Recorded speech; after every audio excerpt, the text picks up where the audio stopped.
Backstage with Mothership on Solid Rock Radio begins now. Hear the best in new music, artist interviews, stories from the road, and more. You are now backstage, and here's your host, Mothership.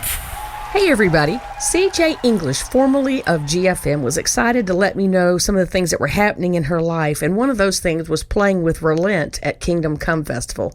We recorded this just before we all left for that festival, and if you stick around until the end of the show, there's a bonus segment with her reaction just after she got off stage. How are you?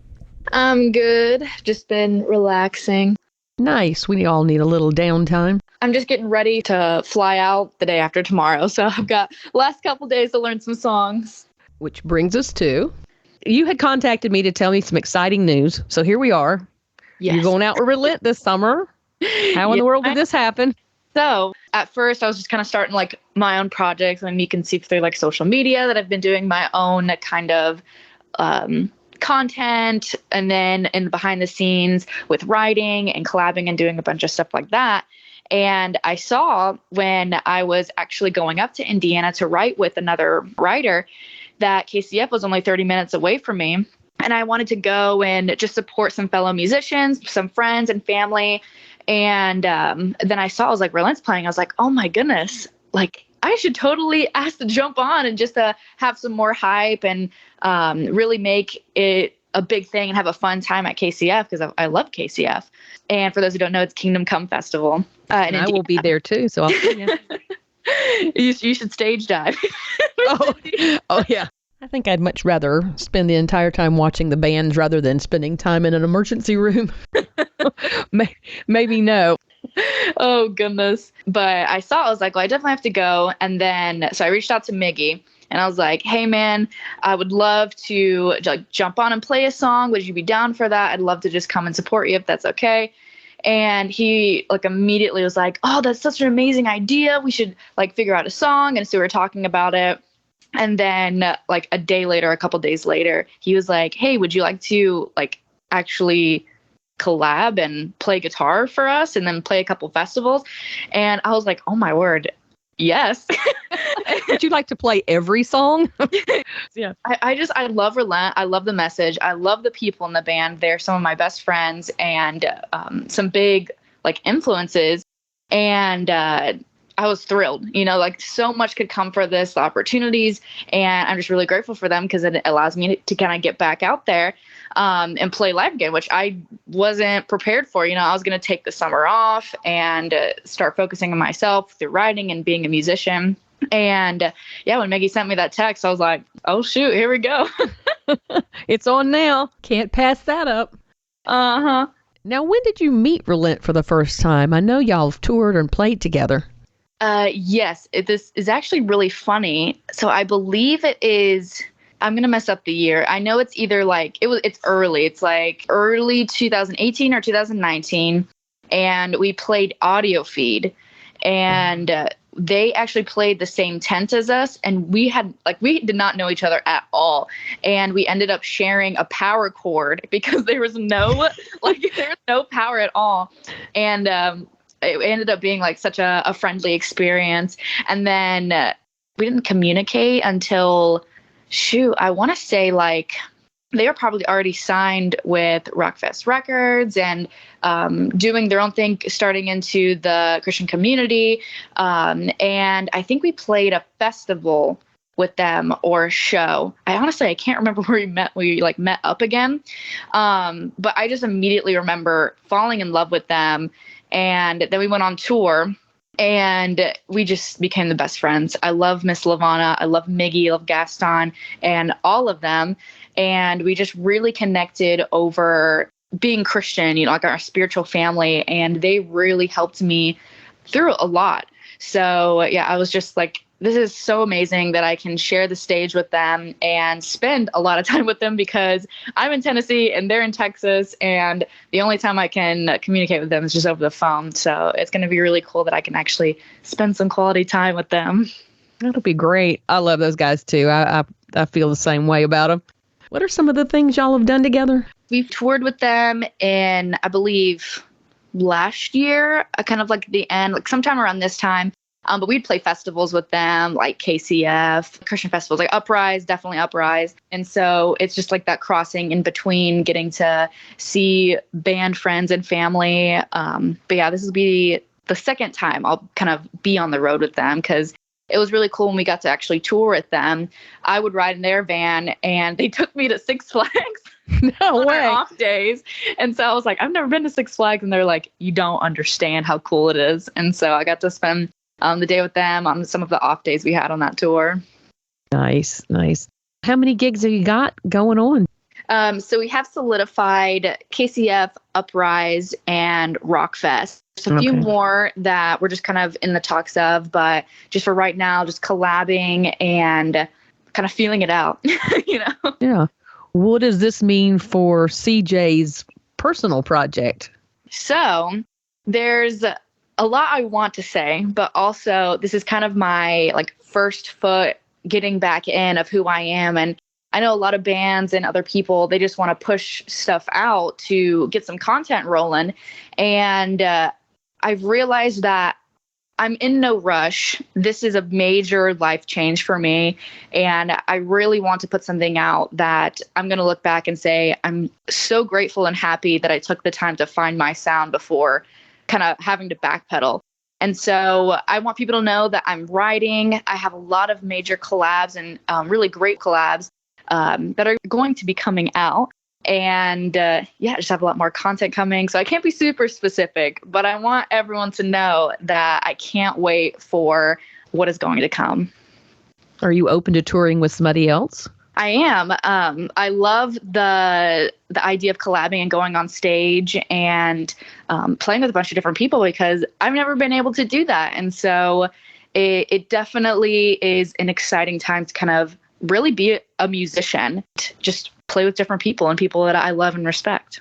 What's your personal goal and mission as you take the stage this summer?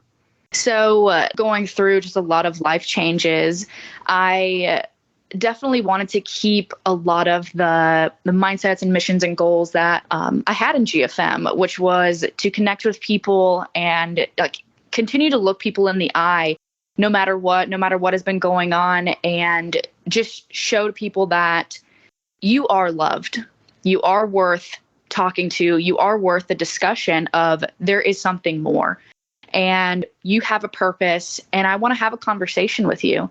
I just want to bring a new rawness to music, but let alone just having personal communication and connections with people. And that's what I loved about the music industry. I loved about playing festivals and shows, because no matter where you come from, cultures, background, beliefs, the way you dress, the way you like to put your eyeliner on, we all connect on a level of music. And it brings a connection to people just to communicate. I just feel like people don't like confrontation, or people don't like to communicate or talk longer than 5 minutes because it gets awkward. When you're at a venue or when you're at a festival, people just want to just know how you're doing. And I love that, and I miss that. And I really can't wait to kind of get back out there and get that again. This whole last year has been crazy. Tell me some of the changes that you've made. Yes. So I have moved to Tennessee. I am really diving into being a musician. And I know that's funny because I've grown up and I am a musician, but I think I really sit back and GFM was a safety zone for me. We would learn and play GFM songs, and we would write GFM songs, and we would just perform them. And it'd be a continual cycle. And moving away allowed me to kind of be my own person and really explore who CJ is. I'm not just the guitar player of GFM and a family band. There's so much more to me. I just turned 24 this past Thursday, June 1st. I realized I was like, wow, there is a lot more, than to the same things that I'm doing. And I need to grow, spiritually, physically, emotionally, mentally. And it's been such and completely honest, an exhausting, draining experience, but it is so worth it because it allows me to find and be me. I'm so excited for the future. And, growing up isn't isn't easy. But it's moving forward. I cannot do it without the people that are in my life. I've made some of the most best friends really within the past couple months. And obviously that I've had, I don't want to like exclude the people that have been there for me since the beginning. But yeah, I've gotten to get so close with people that have always wanted to be there for me. It's just, it was hard because I was just so on the go and I was so in my rhythm. And I realized I was like, I'm going to let these people in. Yeah. What was your catalyst to move from GFM to your solo project? Wow, this is like the first time I feel like I've kind of talked about this. I will say a change needed to happen. I'm really grateful for the time that I had in GFM and for the amazing memories. I love my family, but change needs to happen. And I'm moving forward and growing. And yeah, I'm really excited for the future. And I will always hold on to those wonderful memories and the beautiful people that I was able to reach during that time. I wish them all the best. And I'm going to help myself. And it is not selfish to help yourself. And yeah, I want to keep moving forward and I want to keep helping people. That is a major goal in my life. And what I pulled with GFM, that was a big mission in GFM, was to share the message that we believe is true and to help others and to bring a light. And that's what I want to continue to do. And yeah, I want to continue to bring light. What did your time with GFM mean as far as launching your career? So I definitely owe, I mean, I can say everything to GFM, but I really owe everything to family and fans and people that believed in us. But ultimately, the platform that I believe Jesus Christ, my Savior, gave me, because we gave everything to him. We gave him all the glory. And there were some situations where it just seemed endless and hopeless and lost in direction. And Jesus opened the doors and we were able just to throw light and throw everything that we had at people. I'm just including grateful. Cupcakes. Yeah. Yeah. Oh my goodness. Yeah, pretty much. Oh, wait. You can see me, right? Yes, ma'am. Oh my goodness. There's a cupcake right there. And for the listeners, I'm holding a rubber cupcake that GFM threw out to the crowds during an indoor show. I display it proudly with all my other band memorabilia. Oh my word, that's so cool. So there you go. All right, go ahead. But yes, I am so incredibly grateful for the platform that I had with GFM. It was such a fun time. I go back and I watch the vlogs and just going through it, and yeah, the amazing opportunities we've had, like to play and sing on stage and share the stage with Chris Jericho, a legend, to holding hands and being best friends with Lacey's Term, and just going through and just meeting the most amazing sound people and people that just wanted to help us, and just meeting friends for life in the industry and on the road. And I wouldn't take it back. Like, I will always remember those times, you know? Yeah. And I want to continue. You know, it's not over just because that something changes, you know, change is necessary. It's always going to happen. So it's on us if we're going to kind of just sit back and be like, oh, those times are great. You know, like I'm just turned 24 and I don't want it to be that. You know, I want to continue to move forward. There's so much more that can be done. There's so much more opportunities to witness to people and to bring glory to God. So I'm not going to sit back no matter what happens. And I'm going to continue to grow, to learn, and that I know change is going to still happen. So change is something hard for me to kind of get through, but it's a process of life and you can't grow if you don't change. Insanity is doing the same thing over and over again, expecting different results. That's something I always held on to because, you know. Do you know where that quote is from? Who said that? Who? Albert Einstein. Well, he is a pretty smart man. Oh, I think so. It was a big thing again, like in GFM. We just did the same things and sat in our little safety bubble. Change is necessary. You know, we were growing up. We started GFM when I was 8 years old, and we just kept going. And so now I'm an adult. And a baby adult. You're still pretty young and there's lots to do. There's been many changes in my life. I'm going to keep moving forward, Okay. Where do you think you want to be in 5 years? Where is CJ English in 5 years? I definitely want to be back out and talking to people. And for right now, I'm kind of taking a step right after step, but I know goals are really important in the 5 and 10 year plan.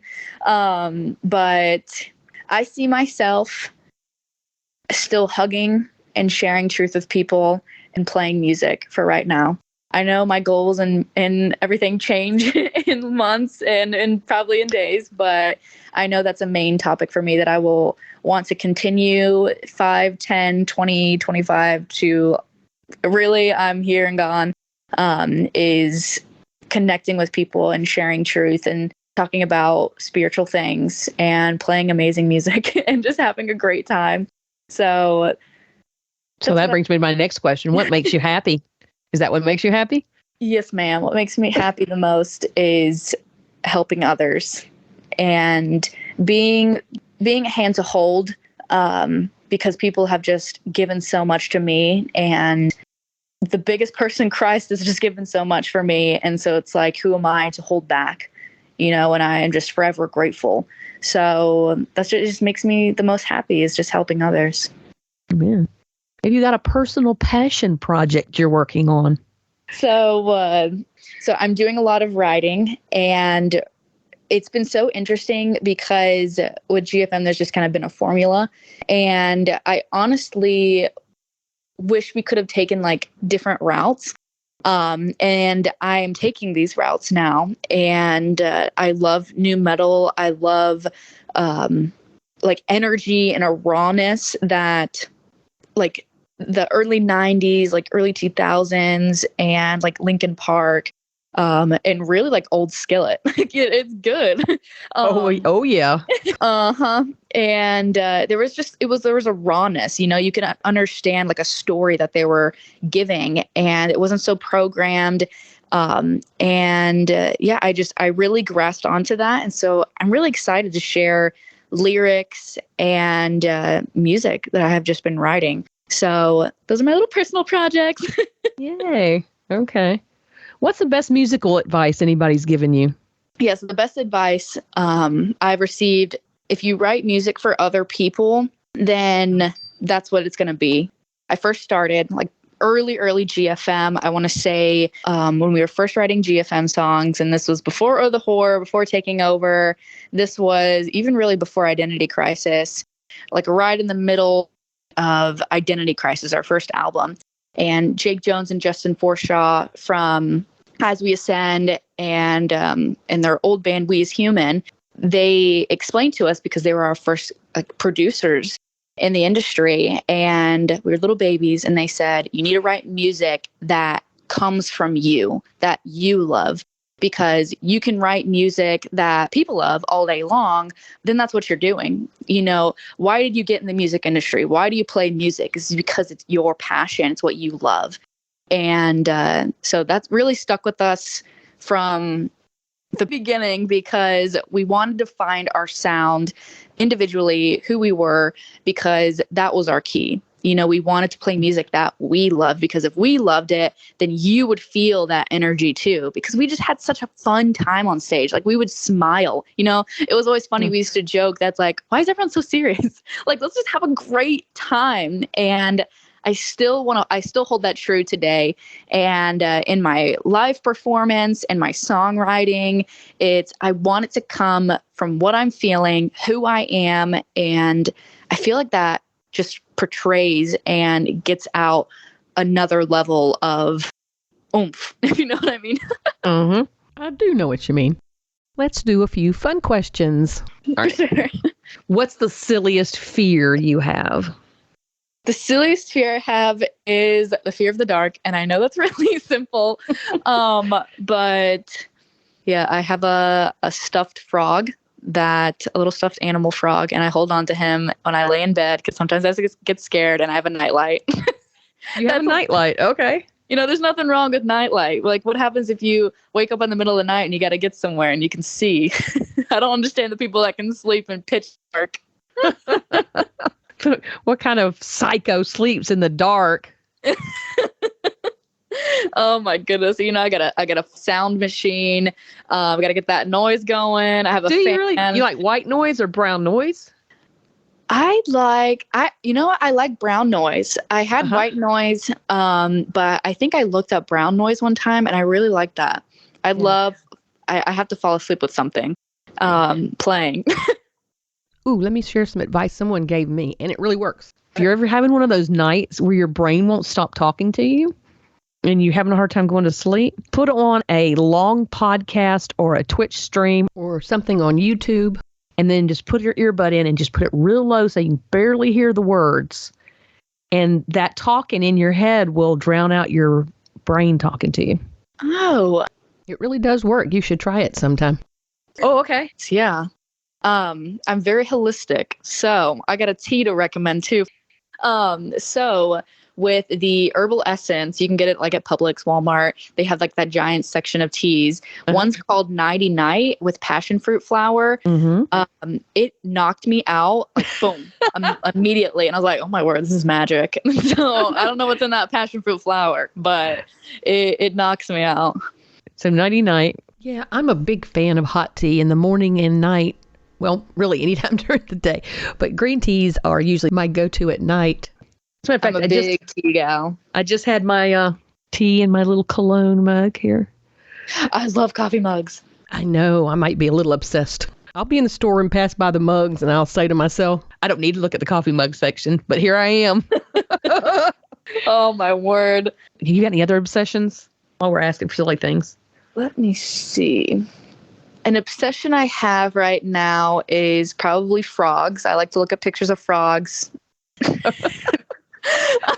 I feel like I'm like a little troll fairy. I just love like. You know what's going to happen. You know what's going to happen now. What? When you get to these festivals, everybody's bringing you frogs. Maybe not live ones. Let them bring. Give me all the little frogs.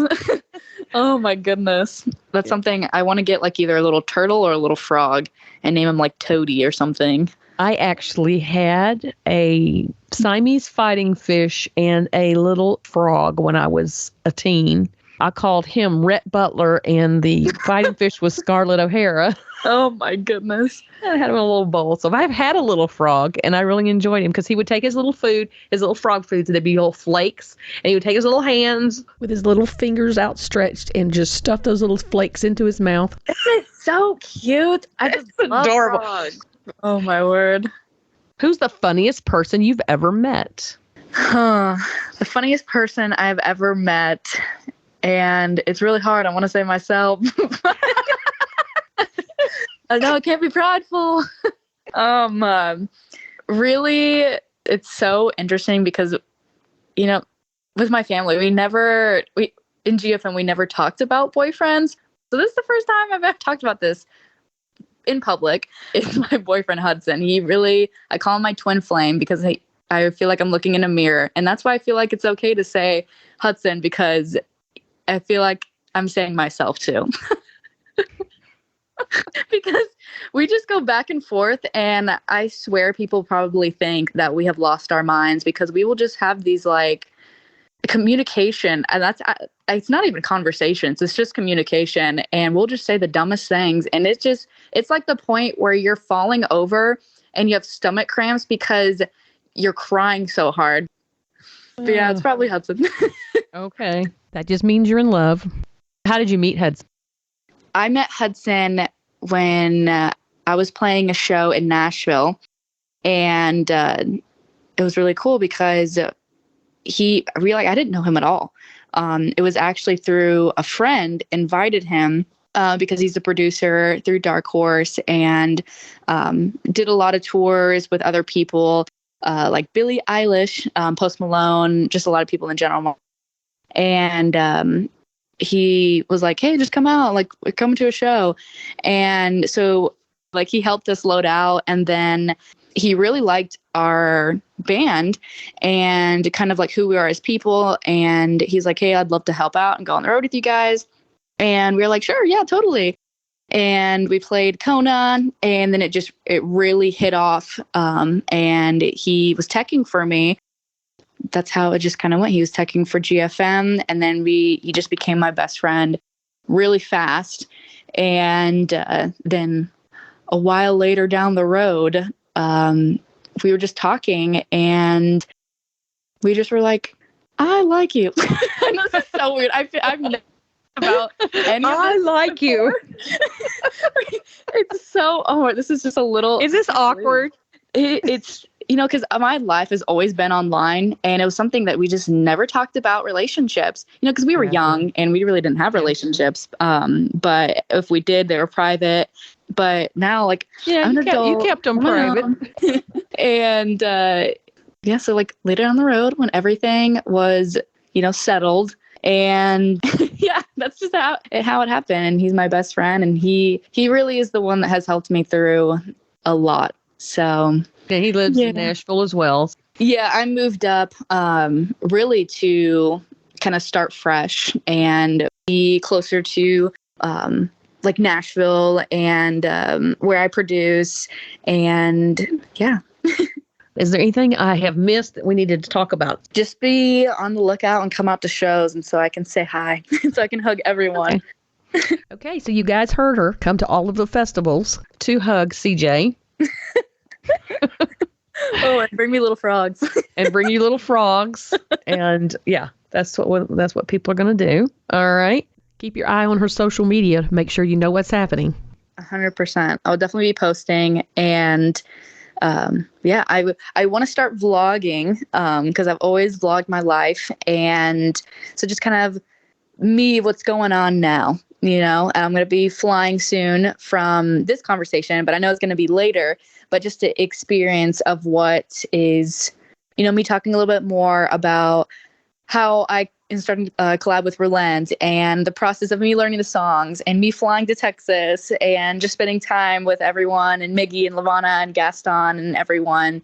And so just gonna do some exciting stuff. Well, we had to do this interview before we all take off for Indiana. Listeners, we had to record this a week early so that could happen. So you're leaving, but I don't have to leave till next week. And I don't have to learn any songs. I just have to show up with banana pudding. That's true. all. Very true. Well, I appreciate you giving me the call and kind of giving us a rundown on what's going on. And I will see you at Kingdom Come Festival. Yes, I will see you there. Yes. All right. Well, good night, CJ. Okay, good night. Bye-bye. Little bonus segment. I'm here with CJ English just after she finished her performance at Kingdom Come Festival with Relent. It was fantastic from my viewpoint. How did it go as far as you're concerned, CJ?